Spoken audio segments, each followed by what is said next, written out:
Police ಕರ್ತವ್ಯದ ಜೊತೆ ಸಮಾಜಮುಖಿ ಸೇವೆ ಸಲ್ಲಿಸುತ್ತಿರುವಂತಹ ಅಧಿಕಾರಿ, ಎಸ್ಎಸ್ಎಲ್ಸಿಯಲ್ಲಿ ಫೇಲ್ ಆದ ಮಕ್ಕಳಿಗೆ ಆಪತ್ ಬಾಂಧವ, ಸಿನಿಮಾ ನಟನ ಹೆಮ್ಮೆಯ ತಂದೆಗೆ ಡಿಜಿ ಮೆಡಲ್.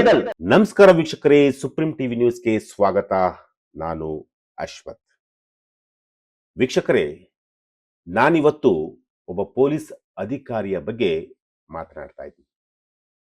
ಆ ಪೊಲೀಸ್ ಅಧಿಕಾರಿ ಬೇರೆ ಯಾರೂ ಅಲ್ಲ, ಎಲ್.ವೈ. ರಾಜೇಶ್. ಎಸ್, ಸದ್ಯ ಸಿಸಿಬಿಯಲ್ಲಿ ಎಸಿಪಿ ಆಗಿರುವಂತಹ ಎಲ್.ವೈ. ರಾಜೇಶ್ ಅವ್ರ ಬಗ್ಗೆ ನಾನು ಮಾತನಾಡೋದಕ್ಕೆ ಇಷ್ಟಪಡ್ತೀನಿ. ಇವ್ರ ಬಗ್ಗೆ ಎಷ್ಟೇ ಹೇಳಿದ್ರೂ ಕೂಡ ಸಾಲಲ್ಲ. ಅಂದ್ರೆ ನಾನು ಇವ್ರನ್ನ ಸುಮಾರು 16-17 ವರ್ಷಗಳಿಂದ ನಾನು ಕ್ರೈಮ್ ರಿಪೋರ್ಟಿಂಗ್ ಮಾಡ್ಕೊಂಡು ಬರ್ತಾ ಇದ್ದೀನಿ. ಸೊ ಅಲ್ಲಿಂದ ಇಲ್ಲಿವರೆಗೂ ಕೂಡ ಬಹಳ ಹತ್ತಿರದಿಂದ ಇವರನ್ನ ನಾನು ನೋಡಿದ್ದೇನೆ. ಹಲವು ಪೊಲೀಸ್ ಠಾಣೆಗಳಲ್ಲಿ ಇನ್ಸ್ಪೆಕ್ಟರ್ ಆಗಿ ಇವರು ಕೆಲಸವನ್ನ ಮಾಡಿದ್ದಾರೆ. ಎಷ್ಟು ಪ್ರಾಮಾಣಿಕರು, ಎಷ್ಟು ದಕ್ಷ ಅಧಿಕಾರಿ ಅಂತಂತಂದ್ರೆ, ಇವರು ಏನೇ ಕೆಲಸ ಮಾಡಿದ್ರು ಕೂಡ ಅದನ್ನ ಒಂಥರ ತೆರೆಮರೆಯಾಗೆ ಕೆಲಸ ಮಾಡೋರು. ಅಂದ್ರೆ ಎಲ್ಲೂ ಕೂಡ ಎಕ್ಸ್ಪೋಸ್ ಆಗಬೇಕು, ಮೀಡಿಯಾ ಮುಂದೆ ಎಕ್ಸ್ಪೋಸ್ ಆಗಬೇಕು, ಆ ರೀತಿಯಾಗಿ ಎಲ್ಲೂ ಕೂಡ ಅವ್ರನ್ನ ತೊಡಗಿಸ್ಕೊಳ್ತಾ ಇರಲಿಲ್ಲ. ಎಲ್ಲೋ ಒಂದ್ ಕಡೆ ನಾವು ಅಂದ್ರೆ ಮಾಧ್ಯಮದವರು ಹೋಗಿ ಅಥವಾ ಕ್ರೈಮ್ ರಿಪೋರ್ಟರ್ಗಳು ಹೋಗಿ, ಸರ್ ನೀವು ಈ ರೀತಿಯಾದಂತಹ ಒಂದು ಸ್ಟೋರಿಯನ್ನ ಮಾಡಿದ್ರಂತೆ, ಅಥವಾ ಈ ರೀತಿ ಒಂದು ಪ್ರಕರಣವನ್ನ ನೀವು ಭೇದಿಸಿದ್ರಂತೆ, ಸೊ ಆ ಸ್ಟೋರಿ ಬಗ್ಗೆ ಡೀಟೇಲ್ಸ್ ಕೊಡಿ ಅಂದಾಗ ಮಾತ್ರ ಅವರು ಎಲ್ಲ ಒಂದ್ ಸ್ವಲ್ಪ ಓಪನ್ ಅಪ್ ಆಗಿ ಮಾತನಾಡ್ತಿದ್ರು. ಅದನ್ನ ಹೊರತುಪಡಿಸಿ ಅವರೇ ನಾನು ಆ ಸಾಧನೆ ಮಾಡಿದ್ದೀನಿ, ಆ ಸ್ಟೋರಿ ಹ್ಯಾಂಡಲ್ ಮಾಡಿದ್ದೀನಿ, ಈ ಸ್ಟೋರಿ ಹ್ಯಾಂಡಲ್ ಮಾಡಿದ್ದೀನಿ, ಆ ಕೇಸ್ನ ಪತ್ತೆ ಮಾಡಿದ್ದೀನಿ, ಬನ್ನಿ ಸ್ಟೋರಿ ಮಾಡಿ ಅಂತ ಹೇಳಿ ಯಾವತ್ತೂ ಕೂಡ ಅವರು ಯಾವ ವರದಿಗಾರರನ್ನು ಕೂಡ ಕರಿತಾ ಇರಲಿಲ್ಲ. ನಾವು ಓದಂತಹ ಸಂದರ್ಭದಲ್ಲಿ ಅವರಿಗೆ ಏನನ್ಸುತ್ತೋ, ಅಂದ್ರೆ ಅವರು ಎಷ್ಟು ಮಾಹಿತಿಯನ್ನ ಬಿಟ್ಕೊಡ್ಬೇಕೋ ಅಷ್ಟು ಮಾಹಿತಿಯನ್ನ ಬಿಟ್ಕೊಡ್ತಾ ಇದ್ರು. ಅಂತಹ ಒಬ್ಬ ಅಧಿಕಾರಿ. ಎಸ್, ಎಸಿಪಿ ರಾಜೇಶ್ ಅವರು ಸದ್ಯ ಸಿಸಿಬಿಯಲ್ಲಿ ಈಗ ಕರ್ತವ್ಯವನ್ನ ನಿರ್ವಹಿಸುತ್ತಿದ್ದಾರೆ. ಬೆಂಗಳೂರು ನಗರವನ್ನ ಡ್ರಗ್ಸ್ ಜಾಲದಿಂದ ಮುಕ್ತಗೊಳಿಸಿದಂತಹ ಒಂದು ಕೀರ್ತಿ ಎಸಿಪಿ ರಾಜೇಶ್ ಅವ್ರಿಗೂ ಕೂಡ ಸಲ್ಲುತ್ತೆ. ನಿರಂತರವಾಗಿ ಹಲವು ಕಾರ್ಯಾಚರಣೆಗಳನ್ನು ಕೂಡ ಮಾಡಿದ್ದಾರೆ. ಜೊತೆಗೆ ಅಪರಾಧ ಮುಕ್ತ ಮತ್ತು ಸ್ವಾಸ್ಥ್ಯ ಸಮಾಜದ ನಿರ್ಮಾಣದ ಕಲ್ಪನೆ ಹಾಗೂ ಇಲಾಖೆಯಲ್ಲಿ ಅವರು ಸಲ್ಲಿಸಿದ ಒಂದು ಸುದೀರ್ಘ ಸೇವೆಯನ್ನ ಗುರುತಿಸಿ ಡಿಜಿ ಸಲೀಂ ಸಾಹೇಬ್ರವರು ಡಿಜಿ ಪದಕವನ್ನ ಈಗ ಕೊಟ್ಟಿದ್ದಾರೆ. ನಿಜಕ್ಕೂ ಡಿಜಿ ಪದಕ ಈ ವ್ಯಕ್ತಿಗೆ ಸಲ್ಲಲೇಬೇಕಾಗಿತ್ತು.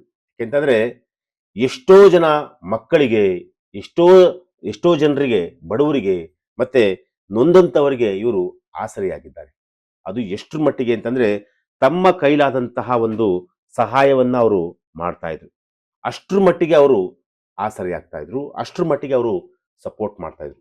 ಅದರಲ್ಲೂ ಕೂಡ ಫೇಲ್ ಆದಂತಹ SSLC ಮಕ್ಕಳಿಗೆ ಇವರು ಆಪತ್ ಬಾಂಧವ ಅಂದ್ರೂ ಕೂಡ ತಪ್ಪಾಗಲಿಕ್ಕಿಲ್ಲ.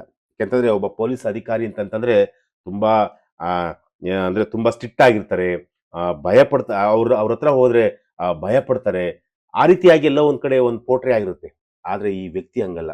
ನೋಡ್ಲಿಕ್ಕೆ ಮೀಸೆಯನ್ನ ಖಡಕ್ಕಾಗಿ ಬಿಟ್ಟಿದ್ದಾರೆ, ಆದ್ರೆ ನಿಜಕ್ಕೂ ಹೇಳ್ಬೇಕು ಅಂತಂದ್ರೆ ಒಂದು ಒಳ್ಳೆಯ ಹೃದಯವಂತಿಕೆ ಇರುವಂತಹ ಒಬ್ಬ ಮನುಷ್ಯ ಅನ್ನೋದಕ್ಕಿಂತ ಪೊಲೀಸ್ ಅಧಿಕಾರಿಗಳಲ್ಲಿ ನೀವೇ ಕಂಡಂತೆ ಎಷ್ಟೋ ಜನ ಕೆಲವರು ಹೇಗೋಗ್ಬೇಕಾಗೆ ನಡ್ಕೊಂತಾರೆ. ಆದ್ರೆ ಈ ವ್ಯಕ್ತಿ ಹಂಗಲ್ಲ. ಯಾರೇ ನೊಂದಂತವರು, ಯಾರೇ ತಮಗೇನಾದ್ರೂ ಸಮಸ್ಯೆ ಆಗಿದೆ ಅಂತೇಳಿ ಇವರ ಬಳಿ ಹೋದ್ರೆ ಖಂಡಿತವಾಗ್ಲೂ ಇವರ ಕೈಲಾದಷ್ಟು ಒಂದು ಸಹಾಯವನ್ನ ಮಾಡ್ತಾ ಇದ್ರು. ಅದರಲ್ಲೂ ಕೂಡ ಫೇಲ್ ಆದಂತಹ SSLC ಮಕ್ಕಳಿಗೆ ಪ್ರತಿ ವರ್ಷ ಶಾಲಾ ಹಂತದಲ್ಲಿ ಫೇಲ್ ಆಗುವಂತಹ ಬಡ SSLC ವಿದ್ಯಾರ್ಥಿಗಳಿಗೆ ವಿಶೇಷವಾದಂತಹ ಒಂದು ಶೈಕ್ಷಣಿಕ ಶಿಬಿರಗಳನ್ನ ಸ್ವಂತ ಆಸಕ್ತಿಯಿಂದ ಇವರು ಆಯೋಜನೆ ಮಾಡ್ತಾ ಇದ್ರು. ಇವರು ನಿಜಕ್ಕೂ ನೂರಾರು ಮಕ್ಕಳ ಭವಿಷ್ಯಕ್ಕೆ ಹೊಸ ಬೆಳಕನ್ನ ನೀಡಿರುವಂತಹ ಒಬ್ಬ ಪೊಲೀಸ್ ಅಧಿಕಾರಿ. ವಿವಿಧ ಇಲಾಖೆಗಳಲ್ಲಿ ದಕ್ಷ ಸೇವೆಯನ್ನು ಕೂಡ ಇವರು ಸಲ್ಲಿಸಿದ್ದಾರೆ. ಅಂದ್ರೆ ರಾಜೇಶ್ ಅವರು ಕೇವಲ ಬೆಂಗಳೂರಿನ ಪ್ರಮುಖ ಪೊಲೀಸ್ ಠಾಣೆಗಳಲ್ಲಿ ತಮ್ಮ ಕೆಲಸವನ್ನ ಮಾಡಿಲ್ಲ, ಹಲವಾರು ಇಲಾಖೆಗಳಲ್ಲಿ ಸಮಾಜಮುಖಿ ಕೆಲಸಗಳಲ್ಲಿ ಇವರು ತಮ್ಮನ್ನ ತಾವು ತೊಡಗಿಸಿಕೊಂಡಿದ್ದಾರೆ. ಭ್ರಷ್ಟಾಚಾರ ನಿರೋಧಕ ಸಂಸ್ಥೆಯಾದಂತಹ ಲೋಕಾಯುಕ್ತ ವಿಭಾಗದಲ್ಲೂ ಕೂಡ ಹಿರಿಯ ಅಧಿಕಾರಿಯಾಗಿ ಕರ್ತವ್ಯವನ್ನ ನಿಭಾಯಿಸಿರುವಂತಹದ್ದು. ಭ್ರಷ್ಟರಿಗೆ ಸಿಂಹ ಸ್ವಪ್ನವಾಗಿದ್ದರು. ಜೊತೆಗೆ ತಾವು ಕೆಲಸ ಮಾಡಿದ ಪ್ರತಿಯೊಂದು ಪೊಲೀಸ್ ಠಾಣೆಯ ಸರಹದ್ದಿನಲ್ಲೂ ಕೂಡ ಅಪರಾಧ ದರವನ್ನ ಕಡಿತಗೊಳಿಸ್ತಾ ಇದ್ರು. ಸಾರ್ವಜನಿಕರೊಂದಿಗೆ ಸೌಹಾರ್ದಯುತವಾದಂತಹ ಒಂದು ವಾತಾವರಣವನ್ನ ನಿರ್ಮಿಸ್ತಾ ಇದ್ರು. ಅಂದ್ರೆ ಯಾರೇ ಹೋದ್ರೂ ಕೂಡ ಇವರ ಬಗ್ಗೆ ಇವ್ರ ಹತ್ರ ಹೋದ್ರೆ, ಸರ್ ನಮ್ಗೆ ಈ ತರ ಒಂದು ಸಮಸ್ಯೆ ಆಗಿದೆ, ನೀವು ಆ ಸಮಸ್ಯೆನ ಬಗೆಹರಿಸಿಕೊಡಿ ಅಂತಂತ ಯಾರೇ ಹೋದ್ರೂ ಕೂಡ ಅವರನ್ನ ಸಮಾಧಾನ ಮಾಡಿ ಅವ್ರಿಗೆ ಯಾವ ರೀತಿಯಾಗಿ ನ್ಯಾಯವನ್ನ ಒದಗಿಸ್ಬೇಕು ಅದೇ ರೀತಿಯಾಗಿ ನ್ಯಾಯವನ್ನ ಒದಗಿಸ್ತಾ ಇದ್ರು. ಇಂತಹ ಒಬ್ಬ ಅಧಿಕಾರಿಗೆ ಇವತ್ತು ಡಿಜಿ ಪದಕ ಸಿಕ್ಕಿರುವಂತಹದ್ದು. ಕರ್ನಾಟಕ ರಾಜ್ಯ ಪೊಲೀಸ್ ಇಲಾಖೆಯಲ್ಲಿ ಒಬ್ಬ ದಕ್ಷ ಹಾಗೂ ಪ್ರಾಮಾಣಿಕ ಅಧಿಕಾರಿ ಅಂತಂದ್ರೂ ಕೂಡ ತಪ್ಪಾಗಲಿಕ್ಕಿಲ್ಲ. ಪ್ರಾಮಾಣಿಕ ಕರ್ತವ್ಯದ ಜೊತೆಗೆ ಸಮಾಜಮುಖಿ ಕಾರ್ಯಗಳನ್ನ ನಡೆಸ್ಕೊಂಡು ಇವರು ಬರ್ತಲೇ ಇದ್ರು. ಸೊ ಈ ಒಂದು ಇವರ ಒಂದು ಕಾರ್ಯ ಸಾಧನೆಗೆ ಈಗ ಏನು ಡಿಜಿ ಪದಕ ಈಗ ಅಂದ್ರೆ ಆ ಒಂದು ಡಿಜಿ ಪದಕ ಈಗ ಸಿಕ್ಕಿರುವಂತಹದ್ದು. ಜೊತೆಗೆ ಇವರ ಮಗನ ಬಗ್ಗೆನೂ ಕೂಡ ನಾನು ಹೇಳಲೇಬೇಕಾಗುತ್ತೆ. ಅಂದ್ರೆ ಸಿನಿಮಾ ನಟನ ಒಬ್ಬ ಹೆಮ್ಮೆಯ ತಂದೆ ಅಂದ್ರೂ ಕೂಡ ತಪ್ಪಾಗಲಿಕ್ಕಿಲ್ಲ. ಕನ್ನಡ ಚಿತ್ರರಂಗದ ಇತ್ತೀಚಿನ ಒಂದು ಸಿನಿಮಾ ರಿಲೀಸ್ ಆಗಿತ್ತು. ಆ ಸಿನಿಮಾ ಭೀಮಾ. ಅಂದ್ರೆ ದುನಿಯಾ ವಿಜಯ್ ಅವರು ಆಕ್ಷನ್ ಅಂದ್ರೆ ಡೈರೆಕ್ಷನ್ ಜೊತೆಗೆ ಅವರೇ ನಟಿಸಿರುವಂತಹ ಒಂದು ಸಿನಿಮಾ ಭೀಮಾ. ಈ ಸಿನಿಮಾದಲ್ಲಿ ಒಂದು ಡಿಫ್ರೆಂಟ್ ಕ್ಯಾರೆಕ್ಟರ್ನ ಮಾಡಿರುವಂತಹ ನಟ ಜಯಸೂರ್ಯ.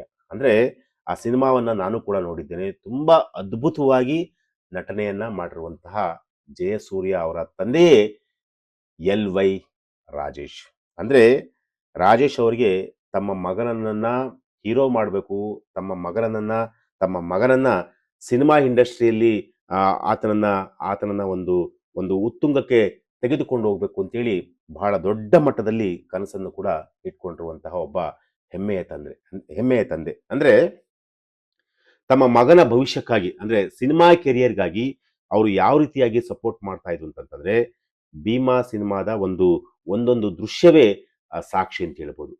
ಅವರು ಆಕ್ಚುಲಿ ಎಲ್ಲೂ ಕೂಡ ಅಂದ್ರೆ ಸೀರಿಯಲ್ ಅಲ್ಲಿ ಅಥವಾ ಬೇರೆ ಬೇರೆ ಒಂದು ಸ್ಟೇಜ್ಗಳಲ್ಲಿ ಜಯಸೂರ್ಯ ಅವರು ಕಾಣಿಸ್ಕೊಂಡಿರಲಿಲ್ಲ.